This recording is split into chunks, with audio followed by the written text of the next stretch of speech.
Today on Mother Mayhem. There's no age limit for telling the inner critic to shut the heck up.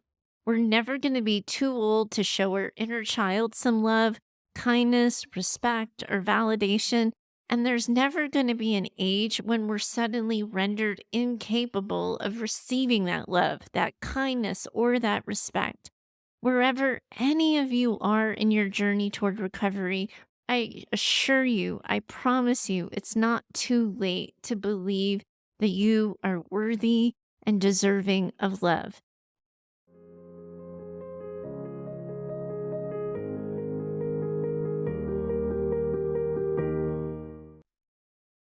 Welcome back to Mother Mayhem, the Narcissistic Abuse Recovery Podcast for Daughters. Hi, I'm your host, Heather Gray. I'm a therapist currently in practice working with women on narcissistic abuse recovery, and I'm so glad you joined me today. Thanks to brave women who have been willing to share their stories and do their narcissistic abuse recovery work a little more publicly. Today's episode is actually the first of 6 episodes that are coming directly from listeners asking their questions, writing in, and sharing their stories. I'm so grateful to each of you women who have been sharing your vulnerabilities and allowing other women to listen in and know they aren't alone. It's been one thing for me to sit in this chair as the expert. It's another thing entirely when you hear someone else tell a story that so closely resembles your own. To the women writing in, you're helping so many other women just by showing up with your story.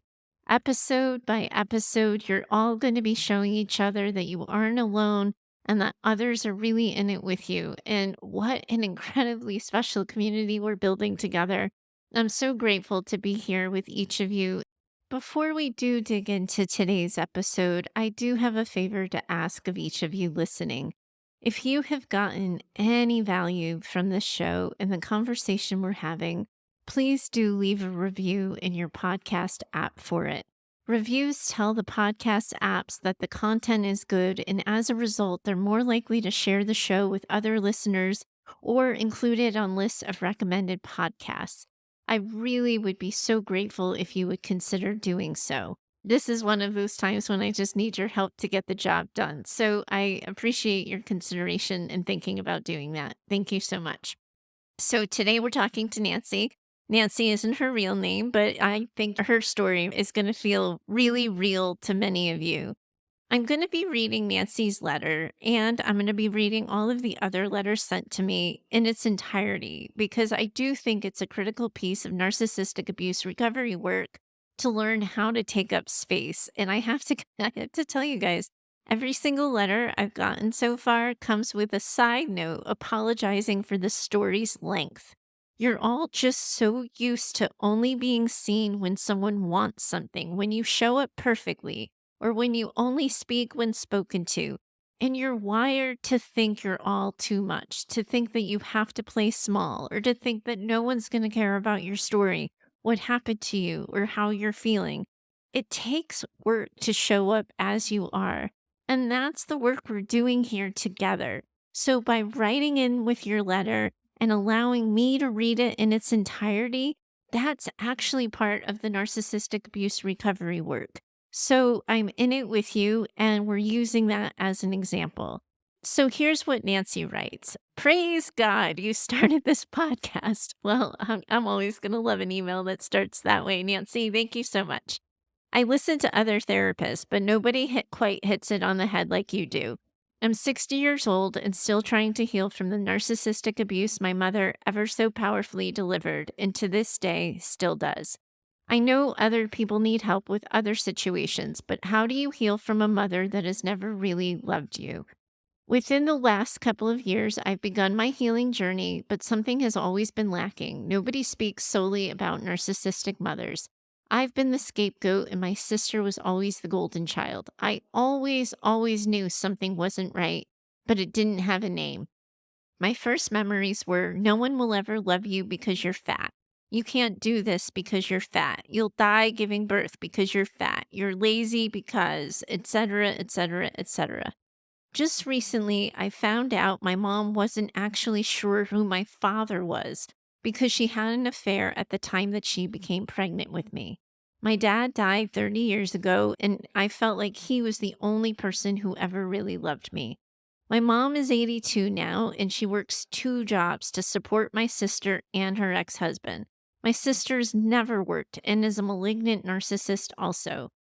Becomes violent with my mom. Then, when my mom was angry with her, she informed me that she had given my sister two houses, multiple vehicles, and paid off six different loans and put everything in her name because she wasn't actually ever sure if I was really my father's daughter. And that's just scratching the surface. Ooh, okay, Nancy, we're all going to just take a deep breath with you. How am I supposed to love myself if not even my own mother can love me? How do I even begin this work when it started so long ago? A lot of women relating to this are listening right now and listening to your story. And I know they're rooting for you. I know they're supporting you. And I know they're waiting to see what I say next, too. Thank you so much for sharing this with me. I know it sounds like the recovery process is going to be this long, arduous thing, and I get it. And I've gotten letters and notes on social media from other women like you who are over the age of 50, and it feels very real to them that it might be too late for them to recover from narcissistic abuse. And I first want to reassure you that it really isn't too late.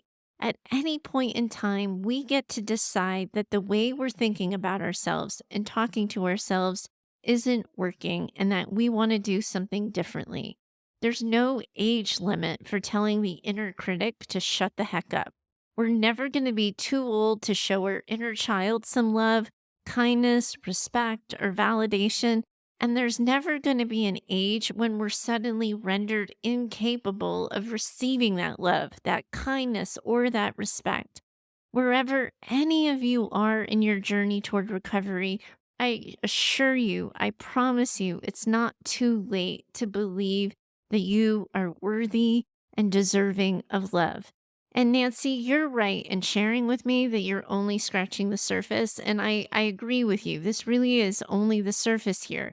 But for you and anyone listening, I want to remind you guys that the first 8 episodes of the show, I recorded them in a really deliberate, specific order. I wanted to introduce you to that core framework for recovery. And I want to remind you, too, of what we've talked about in our first episodes. Narcissism often presents as these grandiose displays of ego. Narcissists are actually driven by shame. They feel so badly about themselves that they present in the polar opposite image that they have of themselves, and they hope that no one's going to dig deeper or look harder or discover their dirty little secret. In sharing that your mom imagined that you might be the product of an affair, you became a constant reminder of her choice. Whatever she thought of herself for her actions, she projected that onto you. And she distances herself from you so as to distance herself from all of those feelings about your birth and what they make her think of herself. And Nancy, I know that as a little kid, you probably projected her distancing onto yourself. And you imagined and you believed that she was distancing herself from you because of her feelings about you. I also know you probably didn't have to use your imagination all that much because it really sounds like she told you that a time or two. I'm so sorry that that's true for you. But I have to tell you and remind you that this isn't really how it works with narcissists. Narcissists are only driven by what they think of themselves and what they think other people will think of them. So while you absorbed her story and her distance as something wrong with you, it was never about you. She was working to control the narrative closer to something that she liked and could approve of. So her distance, it wasn't about you. It's always been about her and her story about herself. That is the root of narcissism right there. Your mom separating herself from you, it really had nothing to do with you. and absolutely everything to do with her. And Nancy, I know, and everyone listening knows that it doesn't feel that way. After years and years of internalizing her rejection and her neglect as your fault, it's become an ingrained habit to think of yourself in that way. And it's going to take some time to break that habit, but we start doing that by giving yourself permission.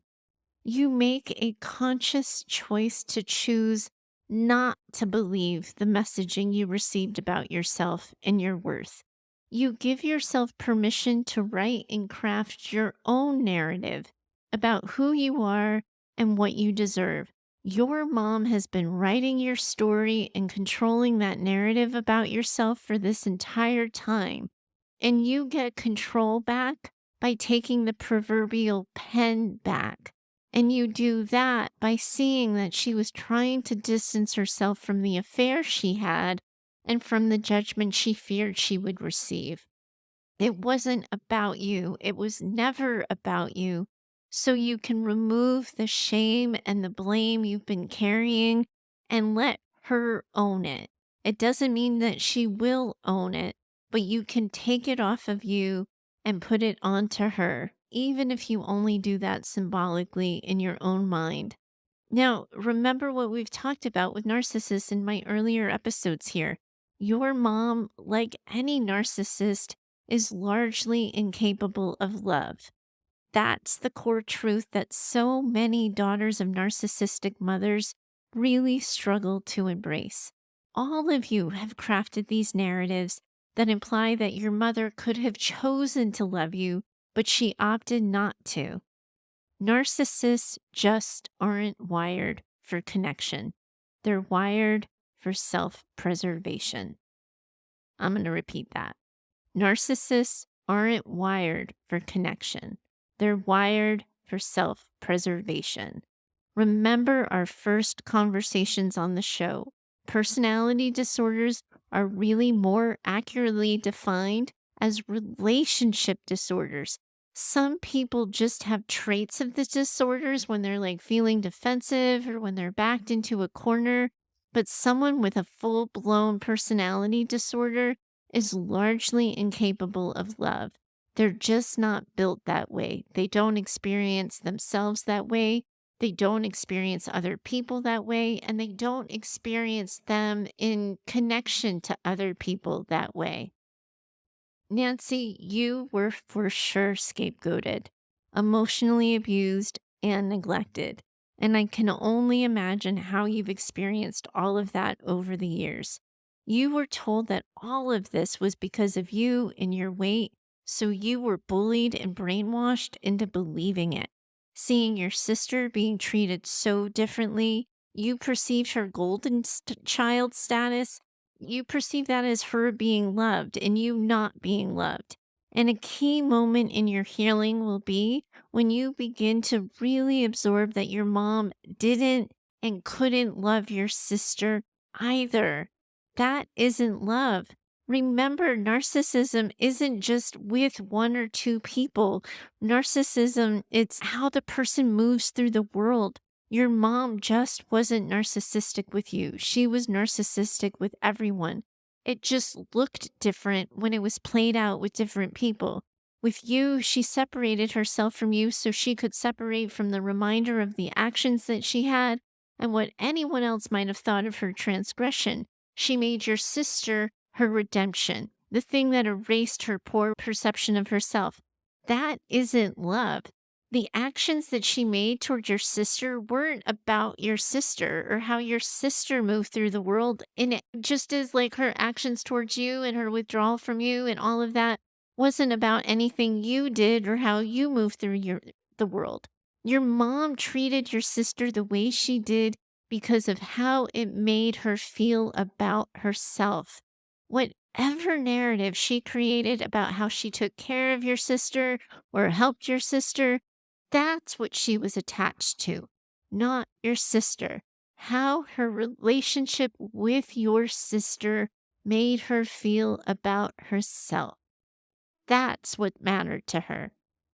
Doing all of these things showering your sister with all of these gifts, it was always going to be about how those actions made your mom feel about herself or how they made your mom's life easier. It sounds like your sister isn't all that pleasant to be around either. So your mom may have carved out a little niche for herself by doing all of these things in the hopes that her own life would be easier and she'd be able to dodge your sister.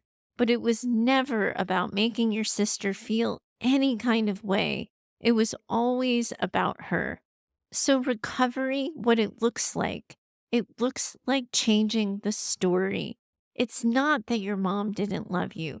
That implies that she had a choice to love you, but chose not to. Your mom couldn't love you. And that hurts. So it hurts me just to have to say it out loud. Let's just take a beat and take a breath together. This shit's hard. It's intense. It's a lot. And we're all just going to take a beat and a breath together right now. And remember that anytime the show gets to be too much, anytime the content hits a little too close to home, you can always breathe your way through it. I've guided you in previous episodes about a deep breathing exercise you've done. I've reminded you around grounding exercises that we have and toolkits and skills that we've done over time across the episodes. Anytime I say something that hard, you can always take a beat and you can always take a breath and we can breathe our way through it together. Thanks for thanks for breathing through it with me. I'm having a bit of a moment on the mic. I'm so moved and inspired by what we're all doing and the conversation we're having. And it's really meaningful to me that we're all doing this together and spending this time together. So we're going to breathe through it. We're going to work on changing our narrative. And then, Nancy, it's time to start asking different questions. Because your mom couldn't love you, are you willing to find healthy people who are capable of loving you instead? And are you willing maybe to change the story of what maternal love looks like and feels like for you? Because here's the thing, and this is true for you and it's true for everybody listening. Your need for love is inarguable. We all need it. It's not just a Nancy thing, it's not just a Heather thing. We all need to be loved. And just because your mom couldn't do it doesn't mean that you lost your shot at it. And it doesn't mean that you can't have it. But what we do have to do here is we have to scan the lens out a little bit and look at this from a different angle. Sometimes it's easier to see a point that's being made when it's not about you and it's about someone else. So I guess as I sit here, I'm going to sit here and share a little bit of myself. So, my story, a little bit of it at least, is that my mom died when I was 6.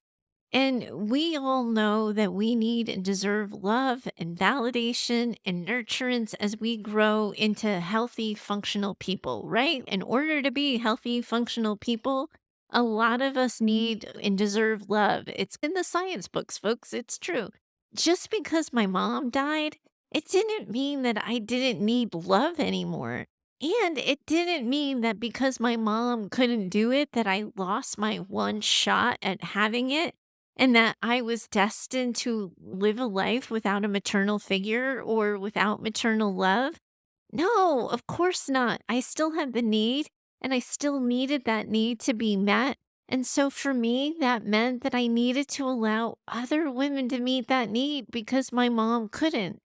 That's gonna be your challenge too, even though your mom was alive or is alive. You have to give yourself permission to have that need met by someone else and allow other people to fill those empty spaces, to take a close relationship you have with someone and allow it to heal and fill the maternal need. What I want all of you doing is think about the women in your life who may have looked after you, who paid closer attention to you, who noticed you, who validated you. And I want you to give yourselves permission to allow that love, to allow that nurturance to seep into that empty hole that's been left by your mother's absence or her rejection or her neglect. And what I really need all of you to do right now is really pay attention to the word permission. As I work with women, it is not my observation that there aren't any other women in their lives who love my clients. Rather, they don't give themselves permission to let that kind of maternal love count toward healing the mother wound. As a result, they live with this gaping hole of unmet needs inside them rather than believing my own mom couldn't love me, but these other women loved me in her stead. None of you listening would have denied me the second chance at having a mom kind of love just because my mom died at 6. None of you would think that I had my one chance and lost it. I don't even know any of you, and I know all of you would have encouraged me to take in the love and the nurturance that my friends' moms were showing me.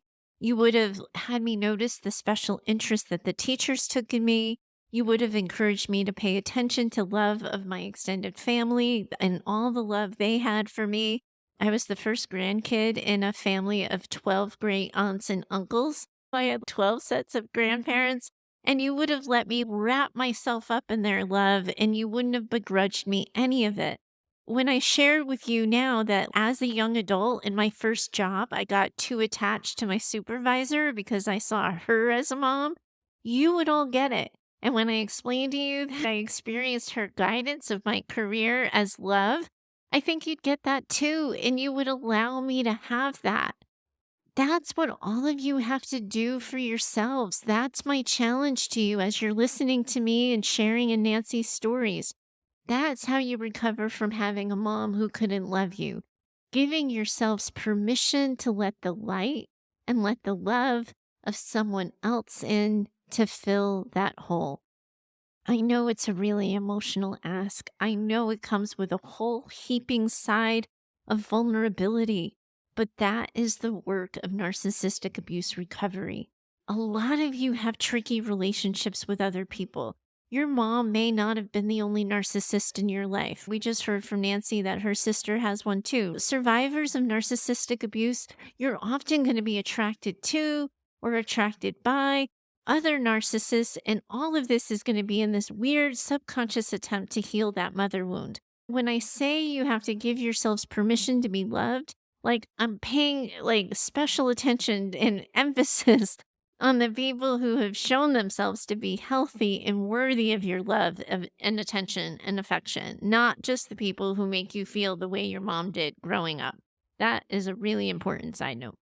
Now, Nancy, once you wrap your mind around all of that, that's when you can get on with the business of loving yourself a little bit better. And the core piece of this is going to be reparenting yourself, giving yourself the love, validation, nurturance, and grace that you never had as a kid, but you're going to give it to yourself now, no matter how old you are. Nancy, one of the weapons that your mom used against you was your size, right? I want to be really clear here. You weren't targeted because of your size. You were targeted for some reason that none of us are ever really going to understand or know. And why would we want to be able to understand that or know it? We don't actually ever want to be able to understand the mind of a narcissist. We don't ever want to be that close, right? But I do need you to see that it wasn't your body that made you unlovable to your mom. Your body just happened to be her weapon of choice. Your body was weaponized by your mom.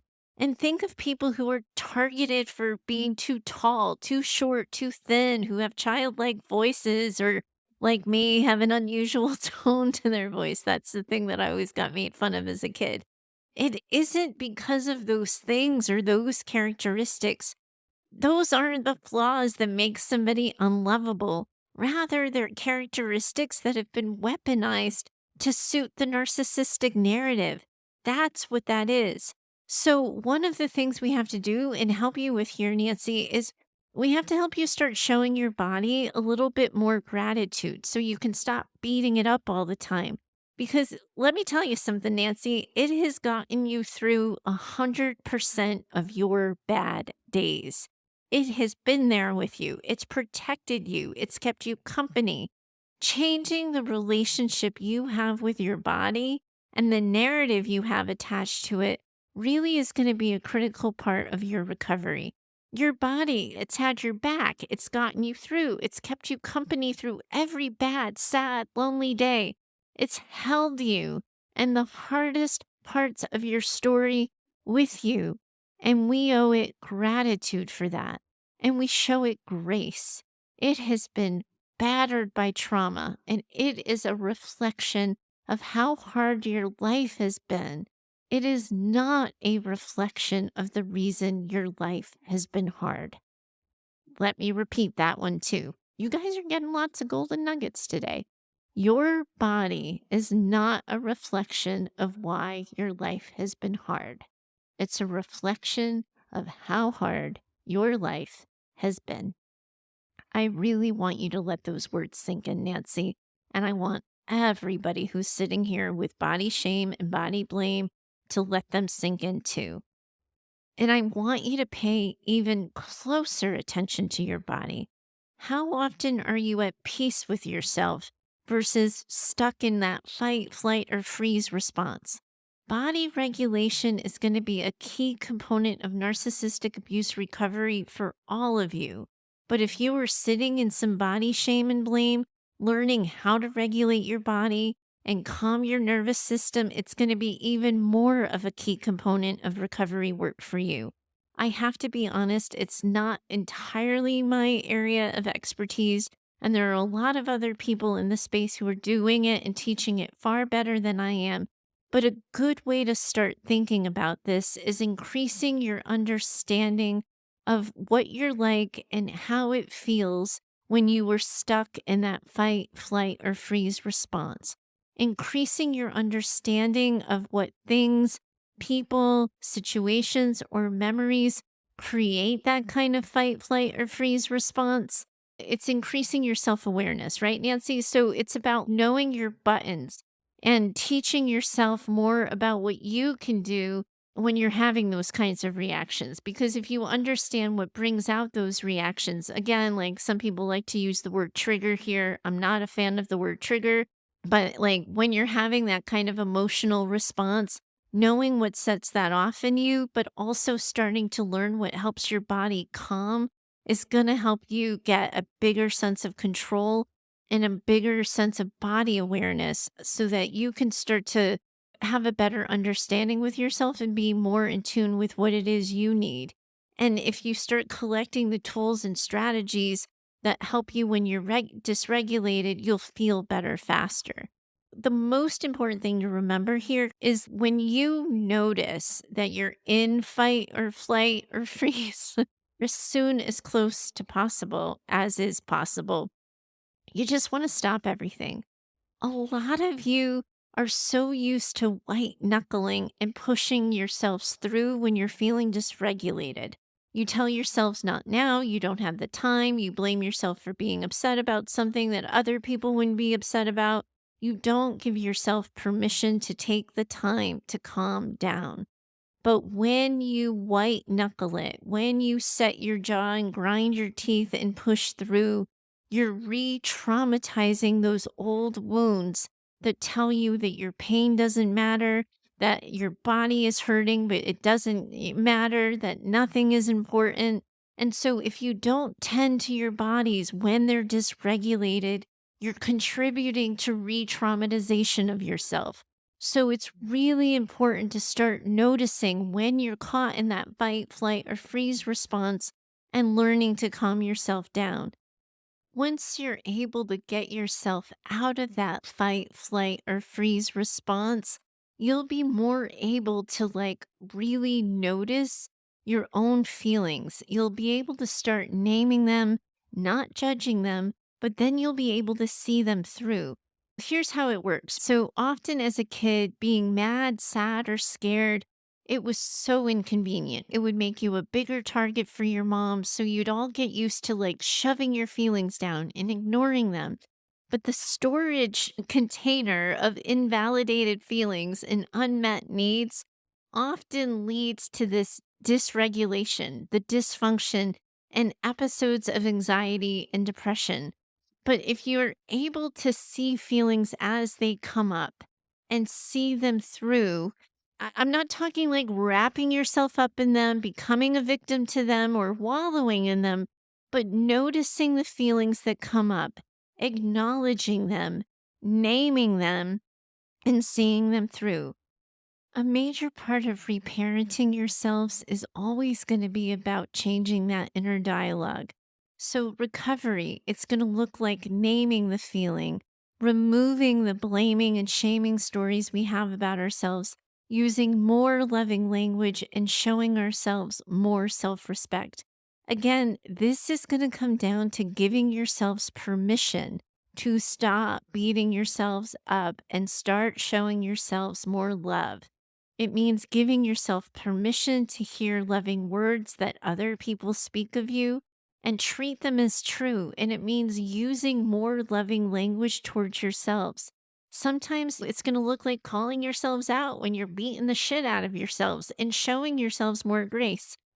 And since I'm apparently in a mood to share personal stories about myself, my editor for this show is Heather Clark, and she's known me for 6 or 7 years now. And so she's been editing these episodes. She's the one who helps me sound good. So we can all take a moment to thank Heather Clark. But she said to me recently, "Hey, I edited the episode. It's all set, but I just want you to know that I removed a disparaging comment you made about yourself. You don't need to give energy to that thought." And then a few weeks later, she gave me the note that she had removed a paragraph from an episode because I over explained myself and that I didn't have to. The holistic psychologist on social media, she's a really good one to follow. She's great. And I've learned a lot from her. Even as a therapist, I've learned from the way she teaches things and explains things. And one of the things I learned from her is that over explaining is a trauma response. And as soon as I saw this post from the holistic psychologist, I totally saw myself in it and recognized myself in it because I absolutely have a really significant fear of being misunderstood and then being ostracized because of it. The more important that a topic is for me here on the show, or the more sensitive I feel about it being me to cover it, the more I tend to over explain myself. And Heather protected me from that. But I really love this as an analogy. So, if you thought of your inner dialogue as a podcast episode that's being broadcast out, what would you want your editor to take out? Start giving yourselves permission to take it out your damn selves. Honestly, what would you edit out if you heard that inner critic? And if you don't know how to do that for yourselves yet, because you're just too tied to your inner critic being right, then think of your 6-year-old girl inside you that was beat down and battered down by your moms. And or if you can't even do it about yourself, pick another listener of the show and put her at age 6. Imagine you have your own editor. And if you can't, imagine those words being directed at the 6-year-old version of another listener on this show. And what would you want that little girl to hear? And what would you want that little girl to know? And start editing out the garbage and the critical thoughts and the naming and the blaming. We want you to give yourselves permission to rewrite the questions you're asking. We want to give yourselves permission to rewrite the narrative and the whole story. And we want you to allow yourselves to be mothered by somebody who wasn't your mom, including yourselves. We're changing this relationship you have with your body. We're changing the language you use to talk about it and how you consider it in yourself. We're naming feelings without blaming them and without shaming yourselves for having them. And we're noticing them and we're seeing them through. We're changing that inner dialogue by being our own editor and editing the bullshit out. We're paying attention to your body. We're prioritizing its regulation. And we do not pass go until we feel regulated and in control. And this is a lot. And I know I've been talking at you guys a lot here. And I don't want to do that. I do, though, want to give you this complete outlook and frame for how to look at this and drive this for yourselves and organize this for your own self reflection. part of this is going to be looking at the relationships you have and how they confirm or deny the story you have about yourselves. Nancy, if you're in a relationship with people who affirm and replicate your mom's treatment of you or that inner critic you have about yourself, you're going to want to make note of that, and you're going to want to start building in distance in those relationships or considering more boundaries in them. I actually think that every single gosh darn thing I'm teaching here is self care. Narcissistic abuse recovery work is self care. You can't just take this break from being the inner critic by going to the spa and then coming back and beating yourselves up when you're back at it. So while it's tempting to get on the self care bandwagon, I really want you to actually, instead of thinking about self care, I want you to think that a critical part of narcissistic abuse recovery work is going to be changing the relationship you have with the idea of rest. Rest looks like so many different things to so many different people.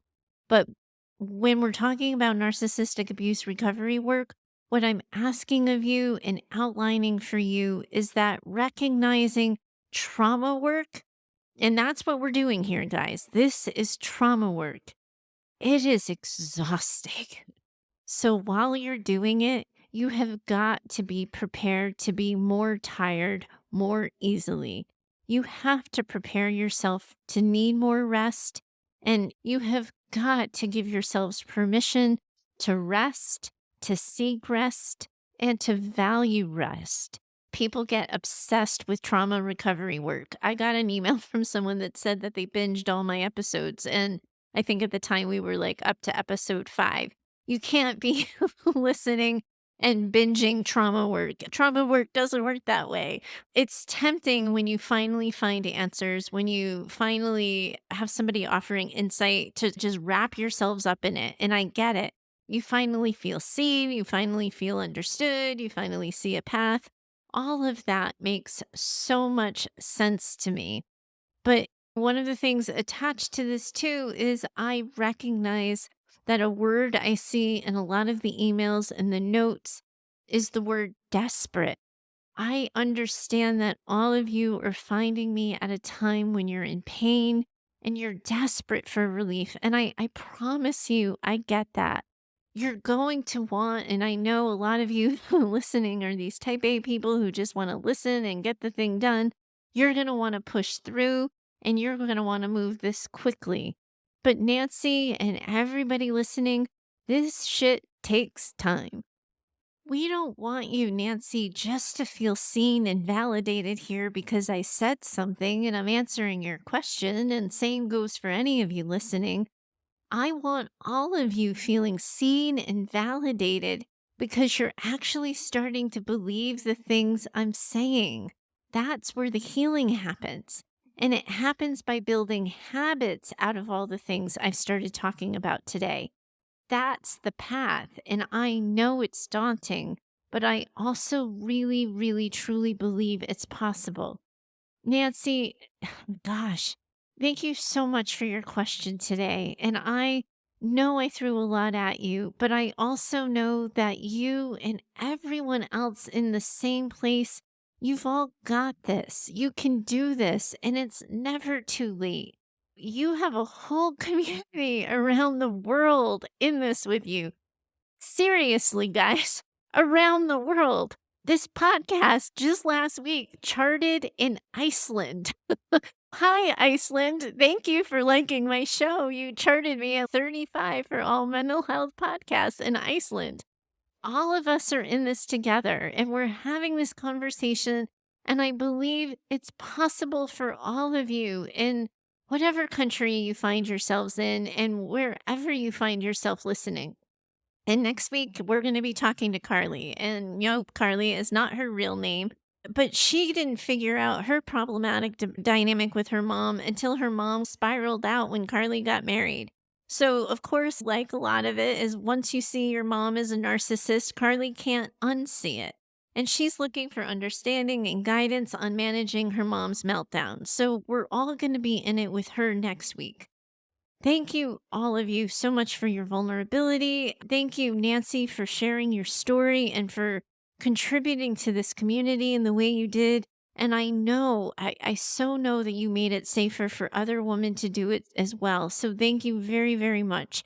Anyone now who has a question for the show and wants my 2 cents on this and wants my help in navigating their story, all of you are welcome to send in a voice memo or an email to heather@daughtersnpd.com. Thank you so much for today. I'm always going to be in it with you. Everyone listening is in it with you too. Bye for now. I'm so grateful that you're here. You're right where you're supposed to be. At its heart, I'm hoping to use this show to build a community of women working together to heal from childhoods marked by maternal narcissism and emotional neglect. My goal for Mother Mayhem is that this show becomes an advice and mentoring driven show where you share your questions, struggles, and stories, and I offer you direction for healing and recovery. That can't happen without your contributions.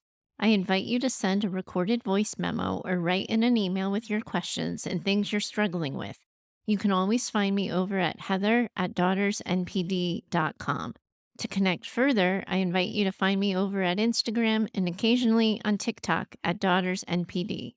If you know another woman who needs this conversation in her life, I'm going to ask that you share the show with her. You can help me get the word out with your reviews and social shares of the show, and I hope you'll consider doing so. Special thanks to Heather Clark for editing this show. She's in my head and knows what I meant to say when the words come out backwards. Thanks for your time today. I'm always in it with you. Bye for now.